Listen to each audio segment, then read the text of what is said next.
Hi everyone, welcome back to Mark's Crazy Tiki Garden. We're still going with crazy? Yeah, very much so. Definitely. Sausage Party episode 3 for any regulars. 3. A bit of a recap. Don't search for that on Google. Don't do that. Welcome to episode 3 of Mark's Crazy Tiki Garden. Today it's June 2023 and it's the third episode in what's becoming a series now, isn't it? A little bit, yeah. He keeps on coming back. Yeah, Mark just can't keep me away. We're really scraping the barrel of exotic garden entertainment. I mean, entertainment's probably a strong word there, isn't it? But yeah, it's not the word I use. It's not entertaining, not really informative, but today we're going for a little march around Mark's garden. And to give you a bit of context, because there's nothing like smashing cliches of British people and improving YouTube retention to talk about the weather. The first video was actually filmed at the end of summer 2022, wasn't it? Early autumn time. Yeah. Everything was growing really well. We'd had a record-breaking hot summer, around 40 degrees here. That's about 100 degrees Fahrenheit, I think, somewhere around there. Roasting temperatures, and then things really got growing as it got damper and colder. Yeah. So that's when that first video was filmed. The second video was filmed after winter, I think around March this year, and things have definitely taken a bit of a hit, haven't they? That's an understatement. Yes. That's an understatement. Some plants look rough, others definitely look completely toasted, and some look like there was a little bit of optimism there. And today I want to look at some of those plants in Mark, some of the ones that have bounced back, some lessons from this winter, as well as a few exciting additions to his garden. But today it's not just the plants we're looking at a wider view of the garden, some of the themes and inspiration behind it, as well as Mark's incredible Tiki Bar. So let's get started.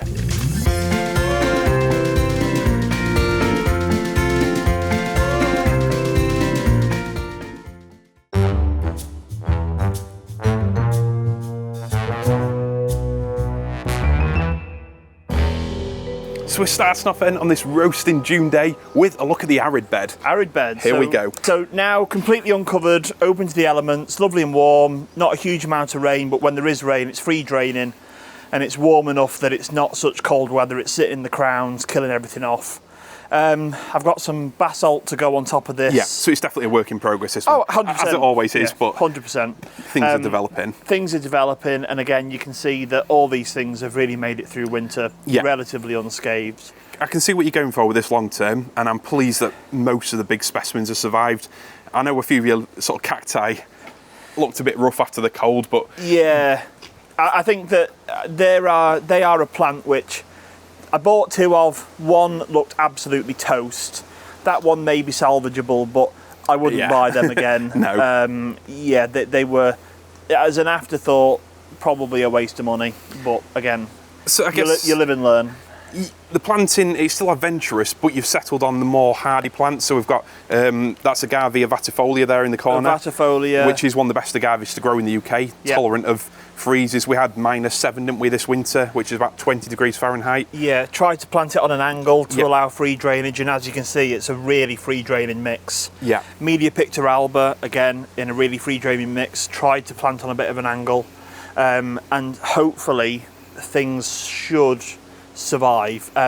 When I planted the Media Pictoralba, it had loads of pups around the base, so they're potted up and they're planted on for, you know, the next people to enjoy, which we'll touch on later, open days, things like that. So this whole theme around here is kind of cycads, arid, that sort of thing. So behind you we need to show them this. The new addition. So a recent trip to Disneyland in Florida inspired this. They do this planting over there. That's how every section of Garden as Well starts, isn't it? Exactly, yeah. So they do this big time over there, which is beds of cycads with underplanting grasses. It does look awesome. And the en masse planting of such big specimens, I think, looks really cool. Yeah. I've planted them far enough back that we can encapsulate the whole thing for winter. So you are going to be covering these, aren't you? 100%. Yeah. These are going to get covered. Top, sides, all going to get covered. People do ask me a lot about cycads, you know, whether they can take the UK winters. And the reality is, I think anything colder than maybe a mild winter, they can struggle. But it's not so much killing them off. It's more, once these fronds go brown, they can take a long time to come back, can't they? They just look... Oh, who's this? The first guest of the sausage party. Not one of mine. George, we said we weren't inviting a third person. Oh dear. Sorry. Well, this is Gustav. Gustav? Yeah, come That's here. his Sunday name, isn't it? This is Gustav Baron von Winkelschniffer. To give him his full title, His Sunday name. Couldn't bring George's dog, so he's mine. Yeah, I do four have of them would have been another one. carnage, wouldn't it? Yeah. Absolute carnage. You wouldn't have been able to hear us over the top of them. Anyone with Dachshunds will know. Yes. Yeah, more than one Dachshund is a problem. Full-on racket, isn't it? So back to the Cycads before people turn off in the droves. Yes. Perhaps too late, but I think these are one of the coolest sort of primitive Jurassic-style plants.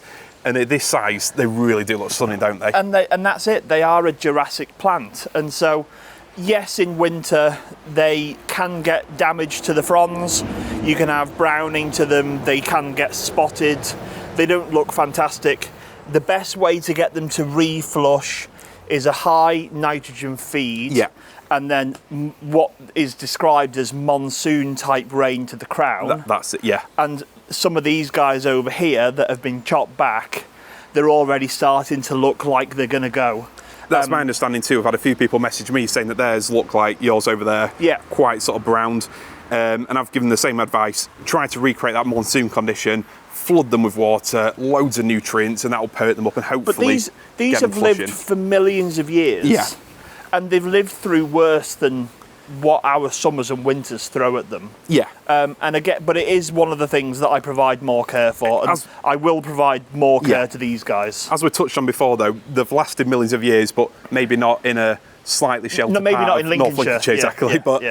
But that said, they do look awesome, and I think they're well worth a bit of protection. I think so. So I think we'll follow the same sort of rough route round as we have done previously. Sure. Let people see the progression, and there's some changes afoot down here. Now, Definitely. I remember a couple of Parajubaea palms planted here. What's the score with them? They've moved. Right, okay, that's good to know. Because I lost 4 phoenixes over winter. Ouch, yes. The Parajubs were fine. That's good to know. And so the Parajubs have replaced the phoenixes in the palm beds. So this is an area of development. Yeah. These have been moved. All the tulips and alliums are going to come out.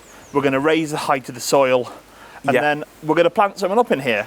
I think I'm going to use the yucca rostrata. Oh, this one just round here. Yeah, that's a bit of a beast. This awesome specimen there. So that's going to go. That's beautiful, isn't it? Yeah, so I think that's going to go in here.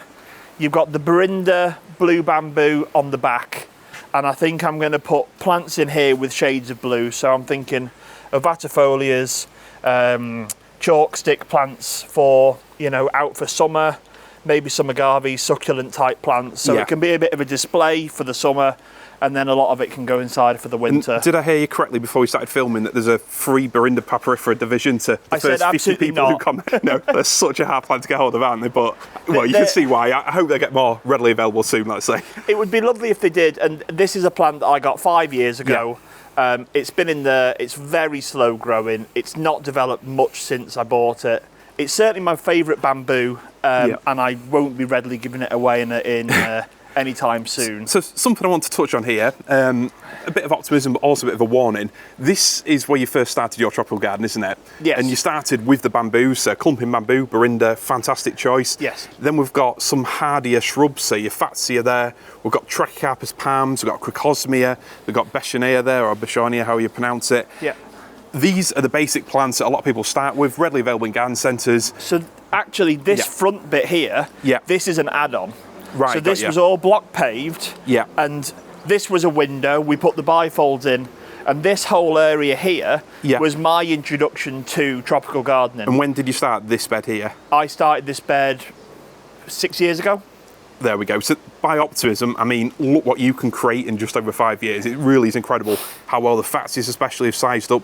And this is in a raised bed without a lot of additional water. Well, there is no, I don't water it. There we go. I don't water it. It just, it is left to its own devices. So you started small, really hardy, common plants, but I think they'll look pretty awesome. The warning side of it is that from this small seed, if you like, this whole garden has now sprung out just a few years later. So it's definitely the start of an obsession, isn't it? In 2020, this was bare lawn. Wow. I messaged on the group about ideas for design. I came up with the design by myself. Yeah. The hard landscaping I can't do, but the planting, the plant choices, and the theme was all me.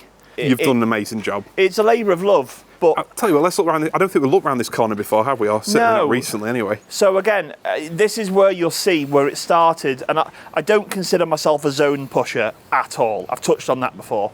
But Trachycarpus, flaxes, campanulas, and mixing plants together. You know, there's nothing wrong with heucheras, campanulas, hotinaria, I think it's called, brunnera. These things can go in there. They do have their place. They fill spaces, they fill gaps, and they look great. I've got to say, going forwards, it is an area of exotic gardening that really intrigues me. Mixing in plants, not just because they're common, hardy, not just for practical reasons, but also to create a bit of a different aesthetic. Everyone's got a Tetrapanax, probably not quite as cool looking as that. No. But it's growing the more unusual plants, isn't it? Creating a different vibe. That's what's really cool. I mean, this Tetrapanax has been really happy because it's so close to the house. Yeah, it's a lot further on than mine. Most of mine are like sticks. Yeah, and to be fair, it's in a corner of the house which is south facing. Yeah. Which is close to the wall. The walls are 60 centimetres thick stone. Yeah, so the roots shouldn't break through them just yet. And so, no, there probably aren't many that look this established already. It is awesome. But underneath that, you've got anemones that have been left in. Yeah. You've got a Daphne. Alliums Fatsia needham strain. Some hostas. You've got Fatsia spider's web. Trachycarpus jasminoides in the corner. Climbing up. Honeysuckle over here. Flaxes. So a proper mixture of plants. Yeah, and they're not all tropical. Yeah. But they're plants that are tropical mixed with what I would describe commonly as cottage garden plants. Yeah.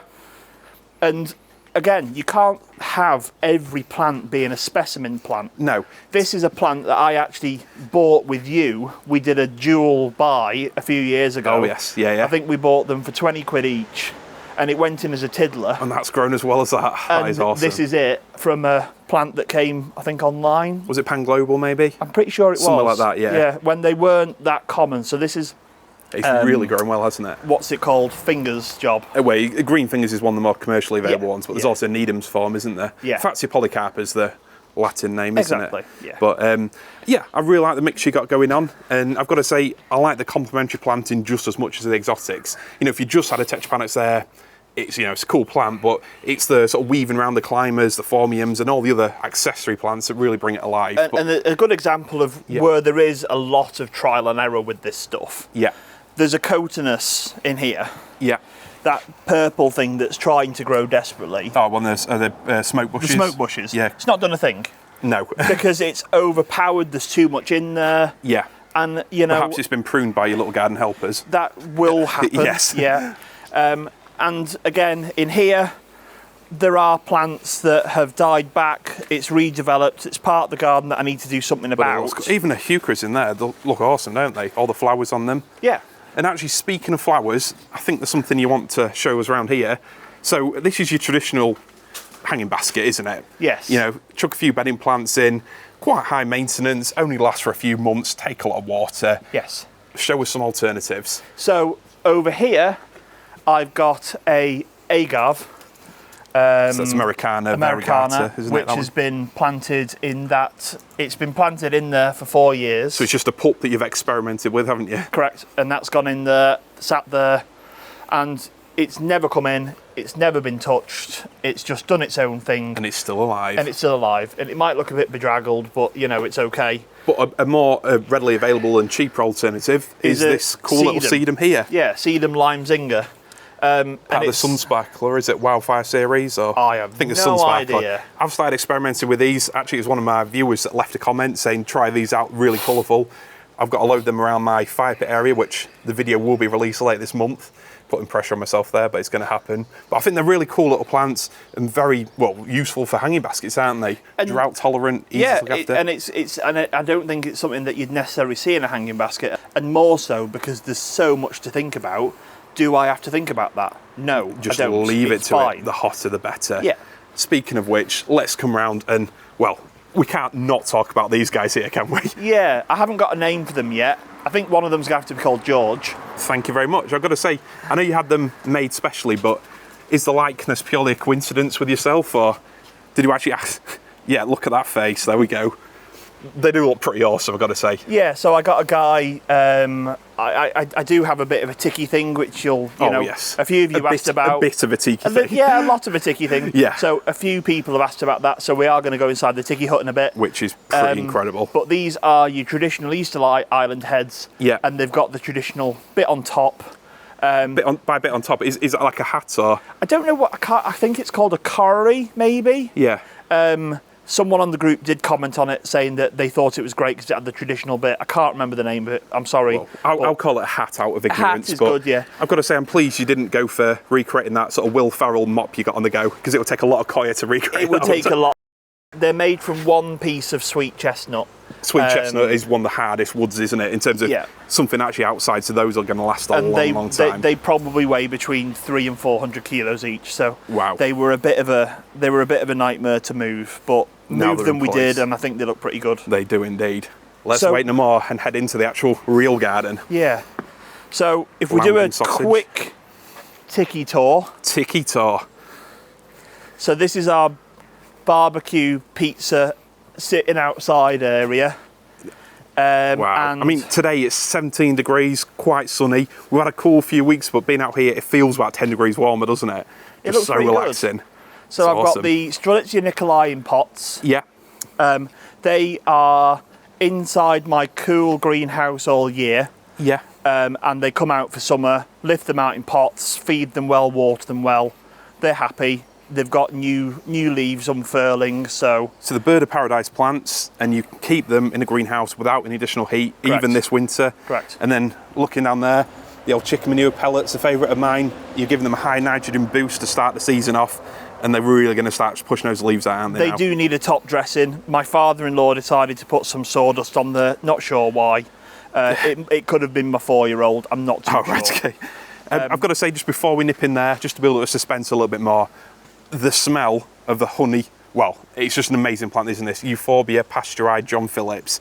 It is huge, isn't it? It's ridiculously big this year. I've got to say, I'm quite sick of the smell of honey now, really. It's lasted so long, hasn't it, this spring, like over a month of like this. I mean, it's a beautiful fragrance, but it's definitely strong. It's covered in honeybees. The fragrance is strong. It's covering my entire path, but I don't care because it just looks incredible. It is an awesome plant. This was a 2-litre plant that arrived from Pan Global 3 years ago. And now it's absolutely I'd say it's about 10 foot across, maybe. So a word of warning, if you're going to plant one of these, leave space for it to develop into this massive dome. You won't regret it. It's one of those plants that just ticks every box, doesn't it? A great starter plant, great for scent, great for flowers, great for winter interest. It's got it all, hasn't it? It's everything. It's got everything, and I'm actually trying to propagate them desperately to move them and put them in different parts of the garden because it just looks brilliant. I would recommend it to anyone. If you've got space for it and you're looking for a euphorbia for a tropical garden, this is it. Head to your boy John Phillips. Let's wait no more and let's head inside to your incredible Tiki Bar. It's actually called the Mardi Moai. The Mardi Moai. This is a TripAdvisor review. I can't disagree, to be fair, but it's not a 5-star, but I accepted it gracefully. So I think that's been overly generous, to be fair, in terms of hospitality, but I think it's accurate. The decor, though, certainly takes it to the next level. So this is Malcolm. Just look at that. That's mental. This is Malcolm.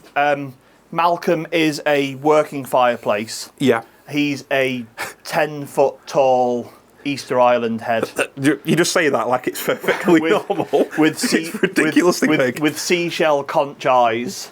It's not the common thing you'd see. I mean, we've just got a microwave and an oven at home. It's a little bit silly. This is next accept level. it. Yeah, so this is Malcolm. Speaking about next level and silly, I mean, the amount of just awesome, cool stuff you got everywhere is incredible. There's been an awful lot of eBay purchases go on I can see. Is that one of your exes there? Yeah, she's no more, I'm afraid. Oh, I've got a portrait to remember her by. A bit awkward, isn't it? Sorry about that. So, looking at the roof here, because some of these details are just incredible, aren't they? I see you've got a little skeletal friend hidden up there. Yeah, that's Will. Will? Yeah. Let's just zoom in and say hi to Will. That's Will. Hi there! He did have he did have a pipe, but that has fallen and gone somewhere. Just look at all this. This is, I mean, the globe in the corner. That's the creature from the Black Lagoon for recognise that. any real Tiki heads. I do recognise the reference. And their bottle of rum, he's saving that for when Yorkshire Chris comes round. Something's worthy. We're going to crack it open for when someone who is actually worthy of the garden shows up. Thanks, I feel appreciated. Puffer fish. Puffer fish? Oh, was that a question? Or? Yeah. Oh, I'm all right at the minute, thank you. Don't puffer fish. No. And then George... don't you get me involved. In fact, you can't really see it because of the light behind, but I don't think that's a bad thing. This is obviously going to be the main cover for the video. I think that he's got the same shaped head as you. Thank you, Mark. There we go. This is the inspiration behind my children, and we'll leave it at that. Blimey! And when you eventually have a garden at Chelsea one year, will that be making a feature? Malcolm will be with us, and so will George. There's a lot of things called George in my garden. Yeah, I see it thrown around as a generic insult, but what can I say? Thick skin. It's not the only thing that's thick. I mean, looking back, this is a structure and a half, isn't it? It's all made from bamboo. I'll be honest, this is probably better than most of our houses, really. Yeah, it's a full bamboo structure. So even in the roof there, you've got huge, great big canes, haven't you? Probably 4 or 5 inches across. They are 5 metre long poles. Wow. They came from UK bamboo. Thank you, that'll save a lot of questions. Yeah, UK bamboo. The palm thatch came from a company called Wilai, WILAI, .de. They're a German company. That's cool. I bought loads of the stuff, and I managed to do the thatch on top of the jungle hut as well with it. Awesome. So I got loads, and it's brilliant stuff. It lasts. It certainly looks cool. I mean, we'll probably do another video at some point in the future, a full exploration of your Tiki Bar and all the incredible things you got as soon as you sort of finished it off. I know, like everything, it's a work in progress, isn't it? But there is actually a pulley system here that was attached up there, and there is actually a winch here that is supposed to raise and lower this. Ah, right, just when you give your butlers a day off, is that? Exactly. Christmas Day, you know? Yeah, when the Moai shut, it was supposed to be able to raise but it's just not quite worked out that way. It is awesome. I mean, this video, we'll try and balance out, Tiki Bar to garden and plants, but what a place, really. I'm just in awe, really, of everything. Genuinely, this is bigger than our bedroom and our living room, so I'm impressed. Well, there was going to be a koi pond here, but the koi pond requires more maintenance and is far more expensive than a Tiki Bar. And there's less opportunity for completely needless phallic ornaments, which you obviously insist on. George, it isn't needless. Thank you, Mark. So let's head through, and I think a lot of people want to know how your bananas look, to keep the phallic references going through the video. How your bananas look after last winter. Well, here you go. They are already... Whoa. I didn't even build it up, Mark. Sorry. Let's try to get a bit of drama here. Okay. Last time we came, you actually described this area as the Somme. Yes. It looked completely barren, desolate, not a sign of life in sight. But now, do you want to do it again? Let's have a little dramatic reveal. I'm putting all this in. I'm not editing all this. What do you want me to reveal? It's grown. It's definitely grown. It's grown. So it's throwing out rollers. Already pseudo stem's going to be 4 foot, and that was cut back. Completely cut back. And the way I can tell that you're not lying, because I do need to keep a record of you, is that the pseudo stem is green. It looks better. It doesn't look tatty, does it? There's no tatty brown leaves hanging off. No. All that is new growth. So I think, as much as it's down to your sort of skill and care, a lot of it's because they've been in the ground 4 years now, 3-4 years. Yes. They've built up that strong sort of mass underground, and they've just got so much vigour and energy, haven't they, when it comes to this time of year? Absolutely. And there's a little bit of Tiki shed detail there with the bamboo on the side, and lots of screw heads and what have you. But yeah, and you can see the bamboo of the roof structure as well coming down. So it really is that's awesome. Quite cool. And these bamboo kind of walkway. My idea from this was like in Thailand, they have like walkways that are really lush. Yeah. And so one thing I'm trying to create in here at the moment is the lushness of evergreen structure, which if anyone's got a Daphne-phyllum macropodum they want to send me, maybe some Berinda. Or leave a comment below. No. Leave a comment below if you know where you can get some from. So here's the rest of the banana beds. Now, this really was completely cut back. Yeah. And there are, I counted 70 pups. Wow. And so far, the highest point probably from a plant that was completely cut down, we're over 6 foot. with the leaves. Pseudostem will probably be That's about impressive. 3. So the result of the experiment is that they're actually a lot hardier than most people give them credit for. Incredibly Very tough so. plants. Incredibly so. And you can see, if you can see in here, Yeah. that's a proper mushy, Yeah. gnarly old pseudostem. And you have got fresh growth from the base. Yeah. So they do live. And okay, it's midsummer for the UK, but it's very early still for That's us a very as good point, tropical yeah. gardeners. Canna musifolius coming through down there. And there's pink china coming through behind you. Yeah, a bit slower. A little bit slower. Yeah, yeah. We are due to have some I can see warmer one weather there. more consistently coming through now. So it is a key point. If you're watching this video and you're not necessarily into tropical gardening, exotic gardening, then firstly, fair play to you for getting this far. But secondly, I think it's a realisation that although it is nearly midsummer, like you say, a lot of these plants are only just getting going. The season's really from June through to maybe late October when they look the best. So if they're already this big now, in a couple of months, if we have a nice warm, wet summer, they'll be huge, won't they? That's absolutely the hope. huge. Yeah, and just to go back on that, Yeah. if people aren't watching this video for the tropical gardens at this point, Well, sex appeal, raw sex appeal. that's all I can assume. Yeah. So just a couple more points before you walk off. Bananas. Yes. I protected mine this winter, but only half-heartedly. I know some people like to keep the height of the pseudostem, so they're starting with a plant up here that's then going to get absolutely massive. I do see the benefit of that if you really want those big bananas, but like you said, you don't need to protect them. I fleeced mine over the few coldest, well, maybe the coldest couple of weeks, and it made absolutely no difference. No. Mine have started off again just like yours, but they're younger plants, so they're a bit further behind. So essentially, I think going forwards, if you want to have that height, protect them, but do it full on, get the straw packed in there, make a full on enclosure, keep the water out of it.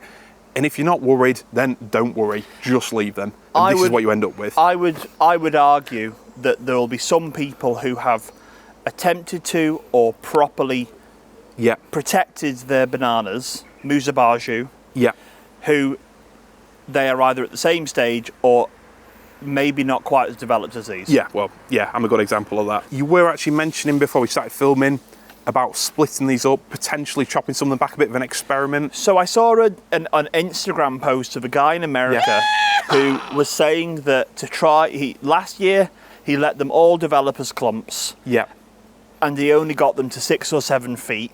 So to try and get the main pseudostem to grow to its best potential, yeah, he was chopping off all of the pups, right, feeding okay. with blood meal, and just trying to get one pseudostem to grow as tall as it possibly can. Right, okay. So I think I'm probably going to try it. I'm going to heavily try and leave one clump as it is to see how it Yeah. goes on, and then one as just a single pseudostem. See All how much- pups get chopped Yeah. back. Well, try and get a couple of pictures before you start it, and then when I come back later in the year, because I will be coming back whether you want me to or not, we'll show the results of it and see how things have grown since then. So We'll see if that restraining order goes through. it won't. Nothing can keep me away. So looking back there, just one quick summary. If you're new to growing banana plants, that was the main plant in the middle there. But with Musa basjoo, they actually develop into a clump of pseudostems. And although the middle part got killed off by last winter, all around it here, you've got these new pups growing up, growing away. And if you want to split those up, I'd say now is probably a good time to do it when they're about a foot tall, something like that. Yeah. Pop them up, grow them on for a few weeks, and then they're good to go somewhere else in the garden or to a friend, aren't they? So there's actually 8 plants here. Well, now there is Yeah. a potential But plant, there's yeah. 1, 2, 3, 4, 5, 6, Yeah. 7, 8.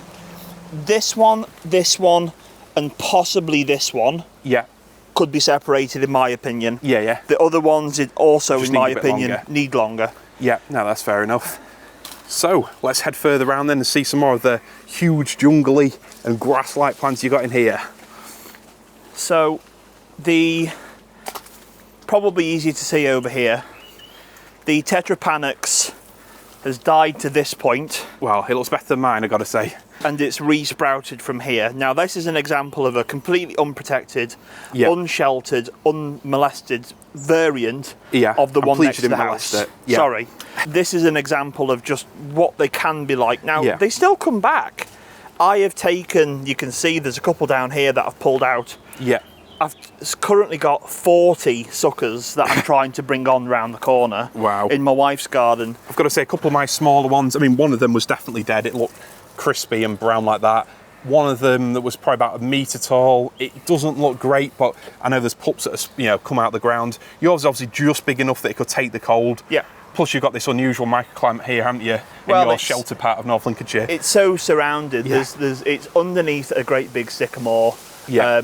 There's the miscanthus all around it. Which wasn't there in winter, but we'll ignore that for the purposes of the video. Well, no, in all fairness, I leave the canes up. So this is an example. This is an old cane, obviously, that stayed in place. That's the miscanthus lutiparia. That one, the awesome miscanthus. That's only just been cut back. Got you. Because it just adds structure. Now, they were as tall as the eucalyptus, which is in the background. Again, eucalyptus, fantastic nursery down south, hardy eucalyptus. Yeah. But if you don't have the space, for God's sake, don't plant. Yeah, they're not the best plants. Because that's been in there for 2 years and it's ginormous. And I've got to say, mine might be a similar size as well, even in my damp, cold, shady part of North Lincolnshire. We're not comparing sizes. So this is where one of the Parajubaeas has been moved to. Which is this awesome palm over here. Yeah, so this is where a phoenix died. Yeah. Taking it out, put this back in, and everyone will appreciate when you move a palm to prevent shock, you need to water it. So we've got irrigation set up here. Yeah. Now there's irrigation throughout all of these beds. Yeah. And it's on timers. Yeah. Because the beauty of being able to design the garden was that I could put the power and water in, so it was everywhere I needed it to be. So this guy's getting watered, Paulownia's getting watered, everything. Managed to lose a trachy. Managed to kill a trachy. Who knows how? I just see the trunk. Just dead. I mean, I'm not obviously laughing at it. It's one of those things. Sometimes you just get a plant that, for whatever reason, it's not thriving. It just happens. And there's absolutely no rhyme or reason to it. But Parajubaea, though, they're a bit of a rare palm. Well, a very rare palm. But it's good to see it looking so green after winter, isn't it? Yeah, and again, you've got to remember that it did spend the winter in that bed next to the house, completely exposed, with nothing really around it. So I'm really, really surprised and happy with it, actually. Yeah, unlike phoenixes like this one here, that one looks like it's going to spear pull, isn't it? It's gone brown in the middle. Yeah, it's a real shame because it's one of the bigger ones. I got them for a very, very, very fair price from a garden centre up York way. Yeah, let's not be too specific. And they were really, they were good, but I knew the risk with them. Yeah. But they were worth a punt. And I think they are not a plant I would replant. No, that's probably interesting because a few people, we'll just head through, a few people, or one in particular, did actually comment saying, out of the plants that you've lost this winter, is there any that you would replant? Or are you a sort of kind of guy who tries something once and if it doesn't work out, you learn from it? No, I'm a total sucker. I'll give them 2 goes, generally. But no, I mean, I've lost enough phoenixes that I would never have another one. Yeah, I think even if you do everything you can with microclimates, raising them up, full sun, feeding them, watering, we still live in North Lincolnshire. We're not in the Mediterranean. I mean, I get panicky enough about the Bromeliads because they're raised up in steel columns. The steel, by the way, I can't tell you how many people have asked me. Oh, I do love a bit of rusty steel, Corten or plain steel. It's not the only rusty thing I've heard you enjoy. This piece of rusty steel was... They basically, for anyone who's not in the know, sheets of steel come in like a 2.4 metre long piece. Yes. Yeah. So this is one piece of steel, cut into thirds, rolled by a steel roller, and so these 3 Bromeliads are in one piece of steel cut into 3 and rolled. Right, got you. Is it Corten steel? A man of your financial means, isn't it? This is just plain steel rusted away to the elements. Yeah, it's not stainless, I'm afraid. You disappoint me. Yeah. I got all these steel rounds rolled and delivered for, I think it was £200. Which is a good price for the impact they give. They really make you garden, don't they? Okay, it was 3 or 4 years ago now. Yeah. But, I know that steel's gone mad since COVID and all that stuff. But like everything, really, isn't it? But if you can find someone, you can have these things done. Yeah. And I think the Bromeliad has really survived. I mean, I know that I'm not going to name drop Chris, but Chris does have one that he's really, really raised up. Yeah. And so the roots are literally just in pure gravel. Yeah. They're not sat bogged down in soil. And it looks icy blue, perfect, doesn't it? Yeah.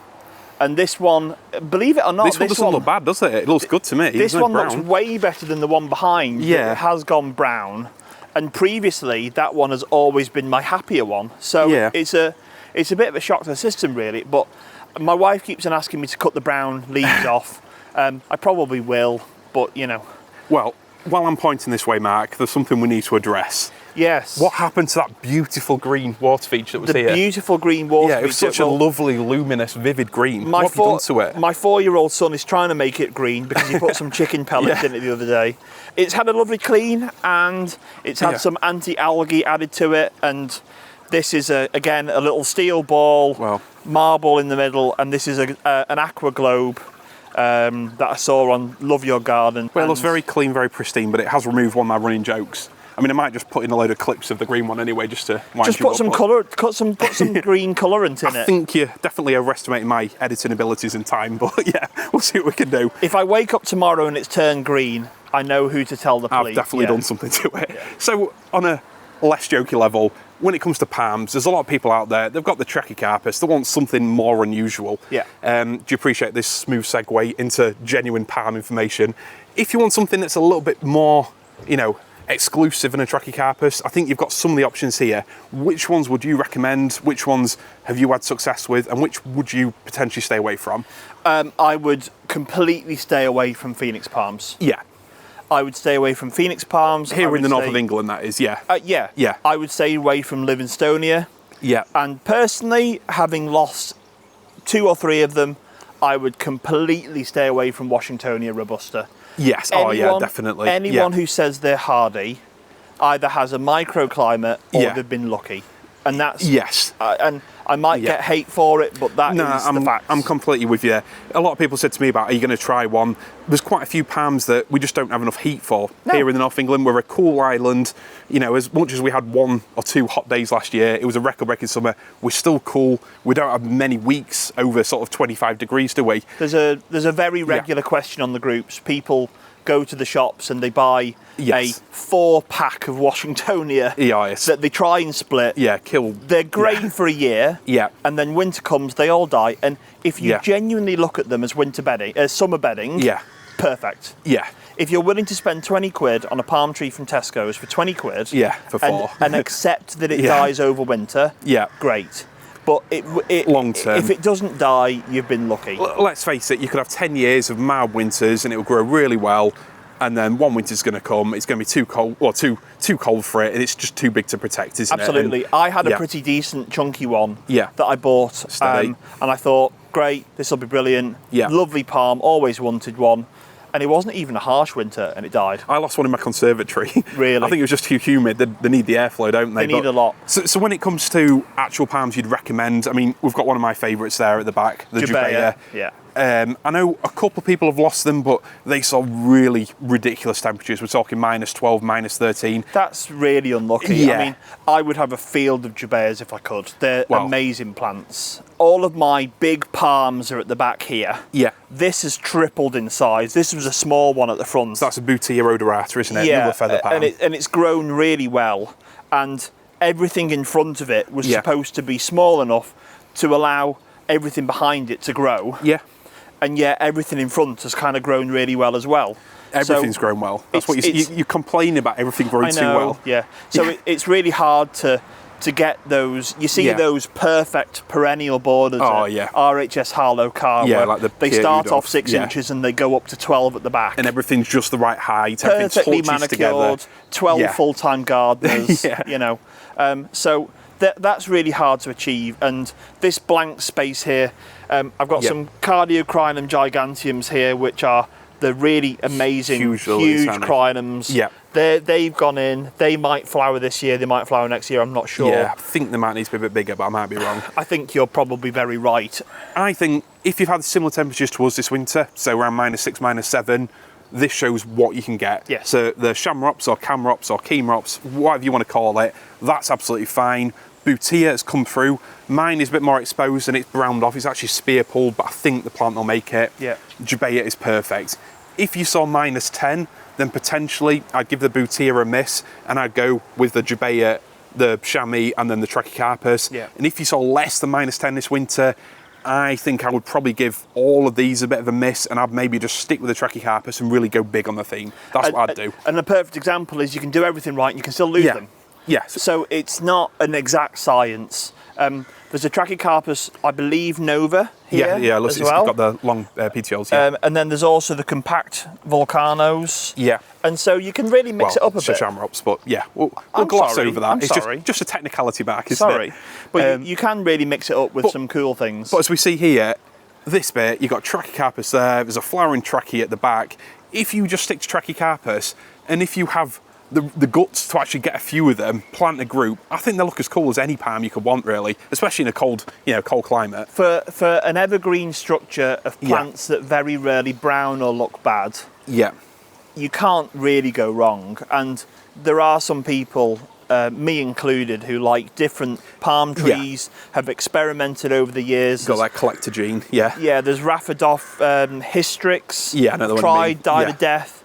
There's the single cane, can't remember the name of it, but again, borderline. And I've lost the enthusiasm for the borderline things. I've spent a fortune and lost a fortune of borderline You're thinking plants. Camadoria, aren't you? Yes, I am. Yeah, I've lost hundreds of pounds worth of plants that I just wouldn't try them again. But if you want a reliably cold hardy, evergreen, beautiful garden, I mean, just looking where I am now, we've got Trachycarpus, there's a bit of a sort of zone pusher, potentially Butia there, and then we've got Echinops, we've got Cardoon there, we've got Formium, the Cardoon's fantastic. I've actually got a few coming this year for a friend. For a really cheap plant with stunning leaves, you can't really beat it. No. You really can't. And the Echinops looks great, the leaf structure is awesome. But yeah, I mean, palm-wise, Trackies are awesome.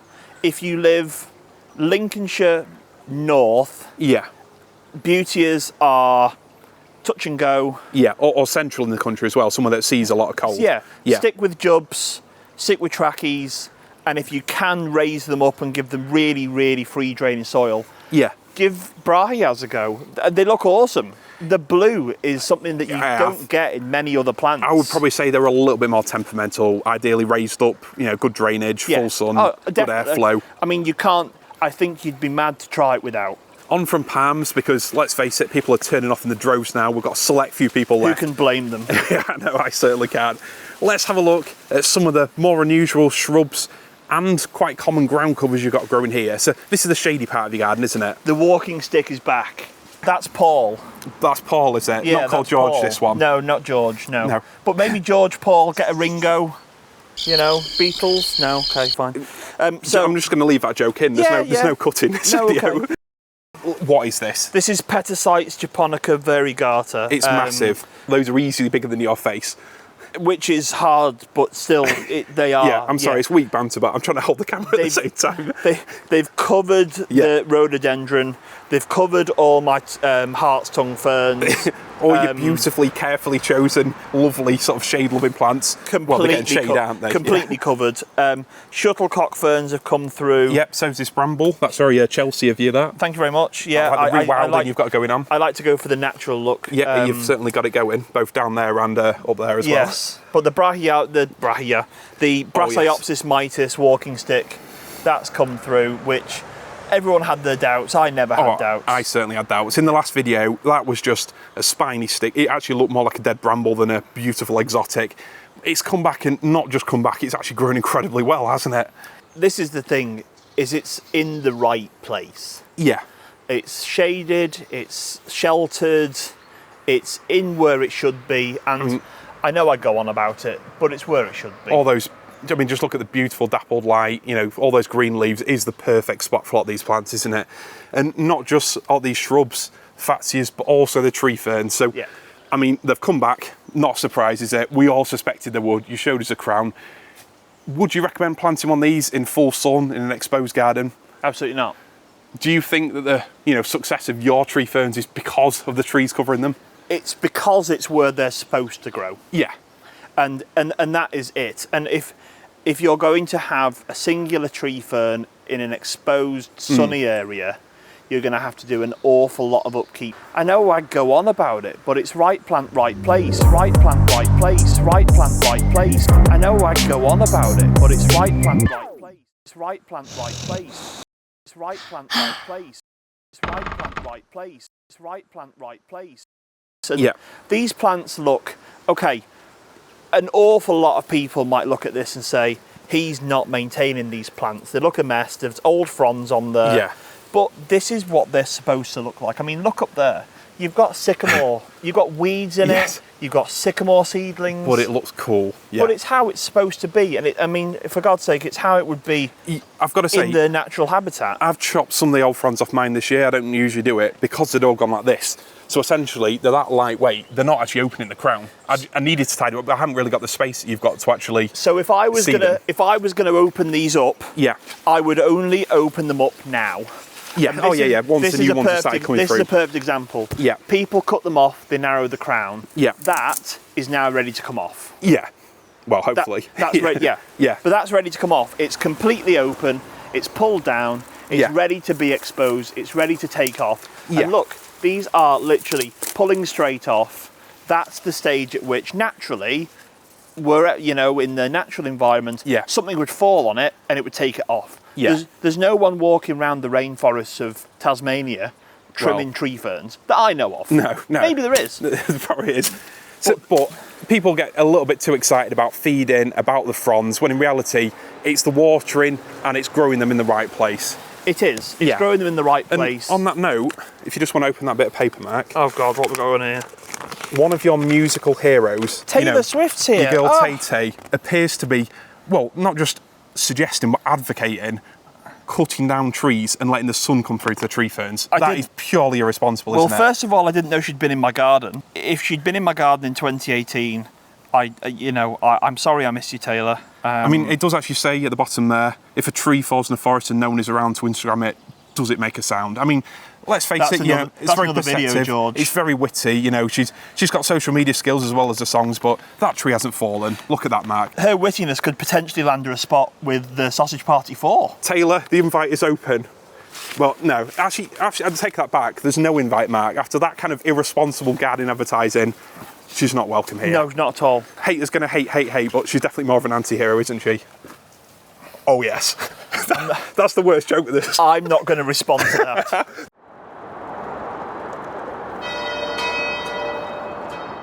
This is the absolute tail end of the garden. Yeah. And this is as good an example of what a tree fern looks like as you can possibly get. Yeah. Totally shaded, beautiful this year's fronds, last year's fronds, the year before's fronds. That looks awesome. It's as pristine an example as you get. Don't look at the Cyatha medullaris, please. That's we're not having that one again, are That's we? an experiment that we won't be doing again. But I think the other lesson here as well is, I know I plant some of mine closer. I want to sort of like knit it together, forest of tree ferns, but just look at how much space, even a small trunk, that's maybe a 3-foot trunk, is it? Yes. Look how much space that's taking up. Each frond is about 3 foot long. Down in monstrous. Cornwall, they can be even 6 foot long, maybe, from a small trunk. It's monstrous, and you have to give them space. Yeah. But you can also, with the space you give them, you can underplant them. You can underplant them with other ferns, heucheras. Yeah. You can underplant them with smaller tree ferns. Yeah, so you've got your Dryapteris, you've got Brilliants at the back there, we've got Hostas, got all kinds of other ferns on the go, haven't we? Hecanocloa. And then you've got the Schefflera macrophylla, which is throwing out Which is an awesome plant. awesome I'm new jealous that yours has leaves. survived. Yeah. And then other Scheffleras, I think that's Alpina.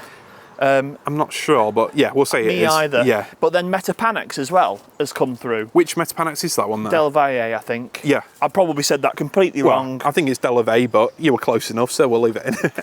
But I think a lot of these plants, they're not the first plants you would actually grow if you're just getting into exotics, but once you start to really explore what plants are available to us in this country, what exotics, what unusual things we can try, Scheffleras, Fatsias, Pseudopanax, they've all got that kind of otherworldly exotic vibe, haven't they? If you're anything like me, you'll have made the backbone of an exotic garden with evergreen plants that give the structure, and everyone's got the shopping list. Everyone wants palm trees, everyone wants cordlines, everyone wants tree ferns, everyone wants the things that add the structure. And then once you're used to it and you've got it and you think, I want to put something in that space, you go on the specialist websites, you keep those guys going because they do the real specialist stuff, and you find like Metapanax delvayi for a tenner. You think, cool.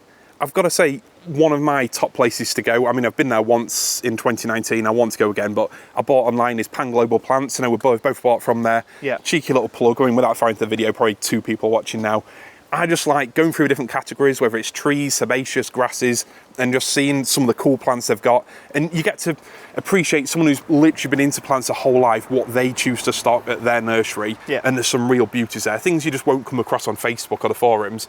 And to me, that's where just so many of these really unusual exotics, it makes the garden exciting, doesn't it? And the beauty of dealing with those guys is they've got so much experience, they can give you first-hand experience of growing the plant. Yeah. You're not dealing with someone in a garden centre who works there on a weekend who hasn't got a flipping clue. Yes. So, you know, it's great to get the individual experience of these guys. And yeah, I mean, this is an example of a tree fern which has just been left to it. Yeah. People will probably think it's total sacrilege having weeds growing out of it, but you know Weeds what? and trees as well, yes. Yeah, it is what it is. So I know we've walked past this border before, but not really looked at it. So could you just go quickly through some of the plants you've chosen here? I know it's down to your personality. They're not necessarily what people should grow. So again, it's a lot of cottage stuff. So tree fern with Photinia, with irises, with this Cynara, I think it's called. You got Brunnera, Heucheras, Solanum, Choisia, hardy ferns. You've got alliums, and then you've got a Nandina. I saw someone on Facebook recently, I think it was Mary, who put, she's got some tree ferns in her central border, and all they're planted with is alliums. She's gone for Globe Master, which is one of my favourites. Huge. Such big flowers, and they last for ages. Mine have been on for about 5 weeks this year.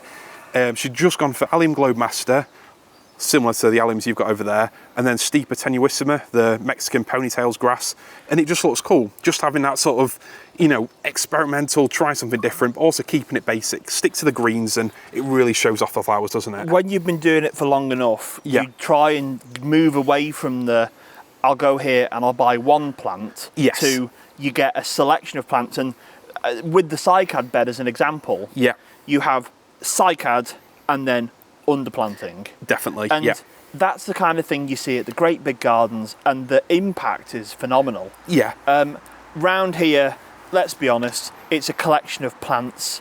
There's woolly pines next to irises, next to heucheras, next to ferns, and it is a hodgepodge of, I like that, I'll buy it. But it all works, they all knit together, they all look good from a distance, and it's got your sort of personality in it. Well, thank you. I'm not saying it's a good personality, it's just riddled with it. Right, on that note, I think we should go around the corner and let's have a look at some cycads which didn't perhaps do quite as well this winter. I didn't cover what them. You've learned from them, yes. I didn't cover them. I lost a couple that I bought from B&Q, other shops are available. Other DIY superstores are available. I had them for 3 years. And they'd done fine, but last year was so cold. And it had just, you know, so I lost them. These were covered before. I didn't have the time to cover them this year. I can with sympathise work with that. commitments and now very different work commitments, which we'll probably touch on. But these will always get covered in future. So these have been exposed to the monsoon type conditions. So hopefully they're going to flush. I mean, you can actually see there. You can actually see they are starting to think about it. Which is good to see. Leaves and all. I mean, they can take a good few months to really flush out, but when they do, it's spectacular, isn't it? They do take their time, but when they do, and you get that really vibrant, lush green of fresh fronds, it looks awesome. Definitely, and it is a great example of just being simplistic. If you're going to go for a cool specimen plant, go for 3 of them, go for 5 of them, go big, and the impact far outweighs having 5 separate plants which don't quite gel together very well, doesn't it? Yes, I think so. But this is specifically the Japanesey area. So I've got a Rheum, which isn't Japanesey, but I think it looks cool. You've got some low-lying conifers, you've got a water boulder, some Japanesey type ferns. This is a couple of token bonsai. Exactly, cultural appropriation, this but we'll allow it. My father-in-law's obsessed with bonsai, so he got me those, which is very kind. I've actually got one that a maple that I planted in our old garden when I was about 10, and I've still got it in a pot, and it's not been repotted, it's not been fed, and he waters it now and again, and it's still thriving. It's mad, isn't it? It is, and you've got mock orange here, Aurelia, which that's a bit cool, again isn't it? was a stick, but I just love it. I think it looks great. And then you've got a lantern as well. I think that came from... Oh, look, there's a gunnery. Is that a Manicarta, Mark? That is a Manicarta. Well, or is it a Cryptica? Who knows? Well, Who knows? I believe there are no Manicarta in the UK. Well, actually, there we George, go. So. That's one of the two that I actually divided up early this year. One of them is going to another garden local to us, and this one's come to Mark to replace the sorry-looking specimen that you had before. Let's be honest, Mark, it wasn't how doing he well. bought me today. Let's head into, once again, your incredible greenhouse. Lots and lots of flowering passion flower. I mean, I've said it before, but like genuinely, it's such a cool greenhouse. So there's some additions, there's some losses. Yeah. Bougainvillea is just looking incredible at the moment. It's so cool. It's great to look at. You've also got flowering passion flower, as I've said. The blue Java is still flowering away. Those bananas are developing. I'm watering them, feeding them. I don't know whether it actually makes a difference. I don't know whether they're actually going to get... I think it does, yeah. I don't know whether they're going to get any bigger than they are. They don't seem to have grown. Maybe it's a shower, not a grower. I don't know. There we go. Well, it's not even showing, is it? Sorry, George. Yes. I think it's going to be a while before they Yes. ripen. I know there's the whole put them in a bag with an apple and it ripens them and stuff. But I'm going to leave them there. Yeah, I would. So they're really cool. So that's a Vanda orchid. Wow. So I've got small Vanda orchids. I've got large Vanda orchids. These are the larger Vanda orchids. This is my biggest Vanda orchid. And the cool thing about this is it's actually got air plants in the base. They've died a death, but they'll hopefully come back with loads of new aerial roots coming. So how do you water them in here? Do you just spray them down? Or When I'm watering everything, I literally just miss the roots. Got you.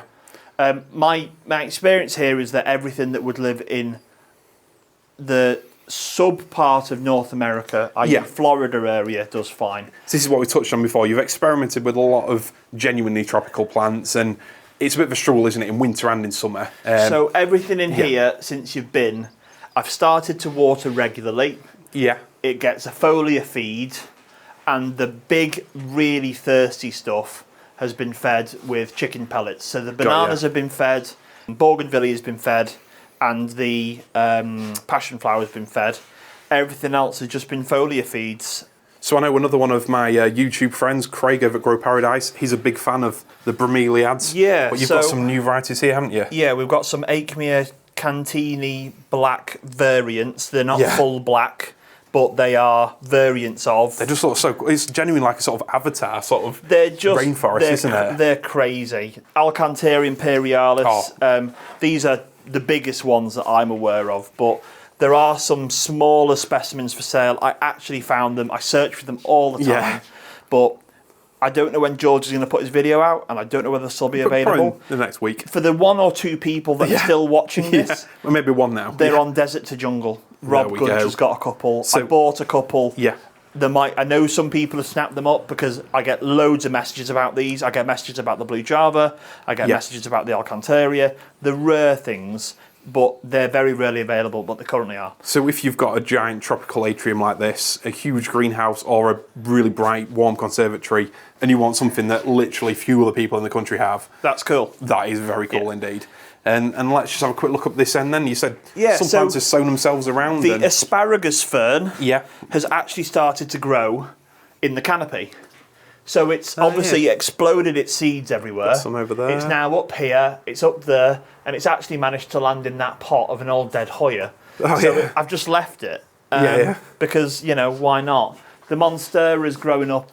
Those leaves are starting to get really fenestrated and cool now. The Xanadus are looking really good.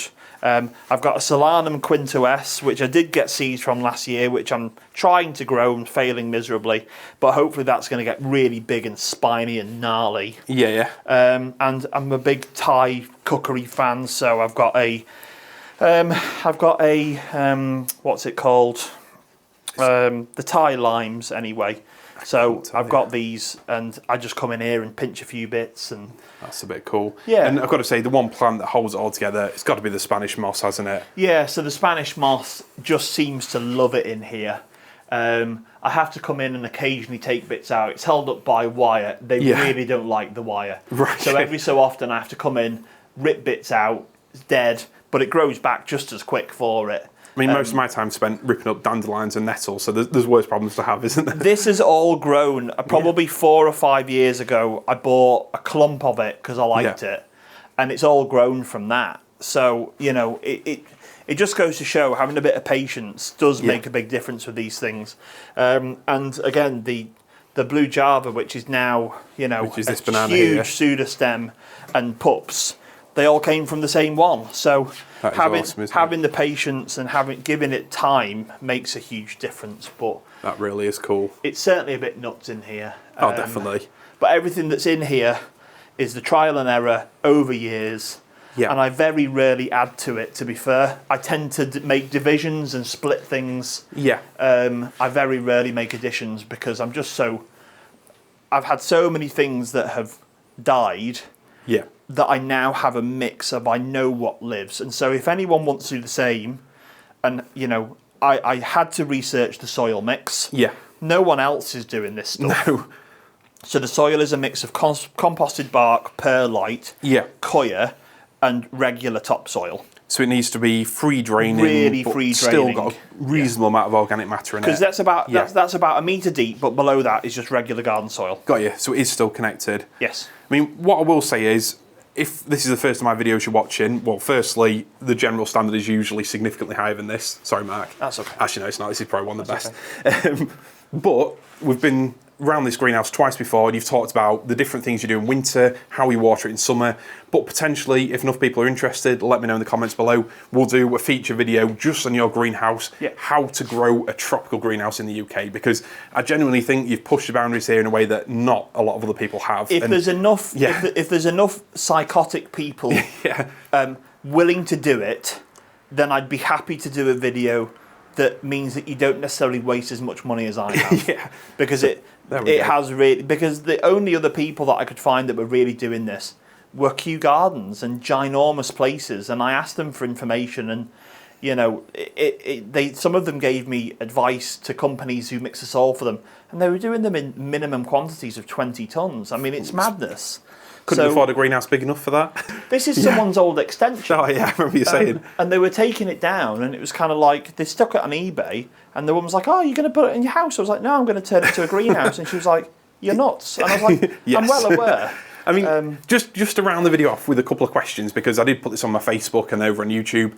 I wanted to see what people would want to ask you. Yes. And I think the two that we haven't addressed already are firstly, open gardens. Are you considering opening your garden at some point in the future? I am. I am going to do an open garden in August sometime, probably. This year we go for it? Yeah. Awesome. I hope so.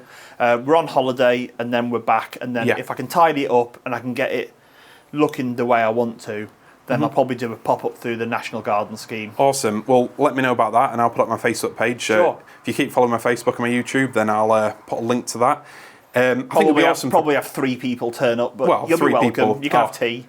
Well, potentially I'll come, potentially I won't, Mark. The restraining order will be in full force by then. So. Yeah, I doubt it. And secondly, I think a topic that if we just head back outside, a lot of people, it might be an obvious topic, it's money. Now, a lot of people have just said, how do you afford everything? And I know you're very lucky to be able to have the sort of lush, packed, varied garden that you have. I know I grow a huge amount of different exotics. Personally, it is my one passion. I know, like yourself, if you've got a hobby, you really have to go for it. Yeah. And like I personally have to do all my hard landscaping myself because I'd rather spend money in the plants, because I can always learn to build a wall, but I can't just produce a rare palm out the hand. No, not at all. But for yourself, I know you wanted to talk about what your previous job was and, the amount of time you've actually had to spend on this garden. Yeah, so I'm a vet by trade. Yes. Qualified as a vet in 2010. Yeah. Worked all over the country, all over the world, and I had my own veterinary practice for 7 years. Yeah. And this was a release, it was an escape. Yeah.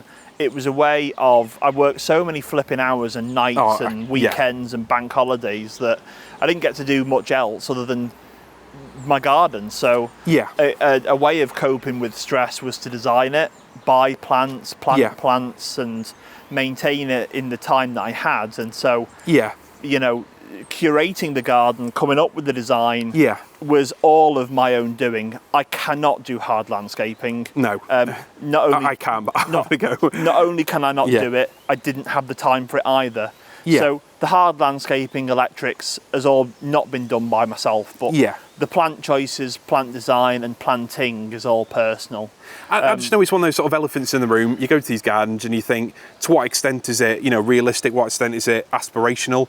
But I think you've not just splurged a load of money, on some random garden. You've put a lot of thought into this design, and it's having this sort of strong circular design. It really ties it together. Yeah. It'll be very easy to have these different elements. And I know I was a little bit wary when you first talked about having the sort of geographic areas. So having the tree ferns, the New Zealand, Australasia place, the barley area, and then the tiki hut as well. It could have quite easily looked a little bit sort of, To be fair, cliched, a bit naff, but it doesn't. I asked everyone's advice and everyone said not to do it. Yeah, So but you've done it and you pulled it out. Being a bit stubborn, I did it anyway. But I gave up being a vet. I gave up being a vet a year ago. I Yeah. just found it way too stressful, and Yeah. it took up like inconceivable amount of time. And so Yeah. now I have a completely separate job where I export fish. It's a completely different ball game. But But you've got more balance now, well, haven't there's you? no weekends, there's no nights, weekends are free with my family, and I get more time. So Yeah. and again, there are some plants in this garden. I'm Yeah. very fortunate that I started at a time before things got really expensive. Well, that's the other thing as well, isn't it? Like myself, yeah, we bought most of our big plants. There is about not 5-6 years ago. there's not a chance that I would spend the amount of money that some people want for No. their plants now. No way. No, But in the past, they weren't as expensive as they currently are. no. An awful lot of this is very trial and error. Yeah. But I was impatient enough to want to get big plants straight away. Yeah, And I have touched on it before with things like tree ferns. If you buy a 6-inch tree fern, yeah, it's not going to get a decent size in No. most people's lifetime. So you do have to splurge a bit, but I wouldn't be. I mean, I was lucky I bought them when they were £20 a foot, yes, yeah, and that was okay a long time ago. yeah. But they were £20 a foot. That ginormous one behind you with all the weeds growing on it, Yeah. that was £200. Yeah. What would you pay for it now? Well, I thought it'd be best part of £500. I think you'd be doing well to get it for that. Maybe more. Maybe I'm a little bit out of touch with it. Don't get me wrong. Yeah. £200 is not a small amount of money No. at all. But again, when you don't have a lot of time to do anything other than spend time in your garden, Yeah. and it's your passion. Yeah. I don't go to the pub. That's it, like myself. I mean, the difference between a 15 grand car and a 40 grand car can be a little number plate change or one badge on it, one letter. Yeah. People wouldn't even blink an eyelid at it. But if you spend a bit of money in your garden, it goes a long way, doesn't it? Everyone's Yeah. got their vice. Yes. Everyone's got what they enjoy. I'm Yeah. very, very fortunate that the house is based on an old quarry. Yeah. It's actually quite an industrial area. Yeah. And directly off the back of me is a recycling centre. It's not a household recycling centre, but they recycle stuff that people like tree surgeons bring along. Got you. So they churn up all the stuff that they bring over, and they've been very good to me. In Yeah. that they must have given me 20 tons of compost for absolutely nothing. Wow. Yeah. So the soil cost me nothing. I've had situations where I've had favours of people helping with the lawn. Yeah. And so you call in favours. Yeah. You use friends. You do what you do. You help people out, and they help you out. And I don't mention money. I know it's a vulgar subject to some people, but I think it's something that needs sort of addressing, really. That anyone can chuck money at a garden, but it doesn't mean it's going to be designed well. Anyone can spend a lot of money on specimen plants, but it doesn't mean they're going to be alive a few years later. I looked at Yeah. people to design the garden, Yeah. and they didn't come up with the design that I want. Yeah. And so in the early days, 4 or 5 years ago, you can search the groups. I Yeah. was asking everyone, what do I do? Yeah, How yeah. do I design this? What do you think about it? And actually, I just went for it. And I'm so much gladder for it because I think it's very unique.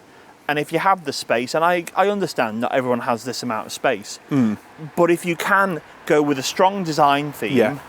and again, so important, put the right plant in the right place.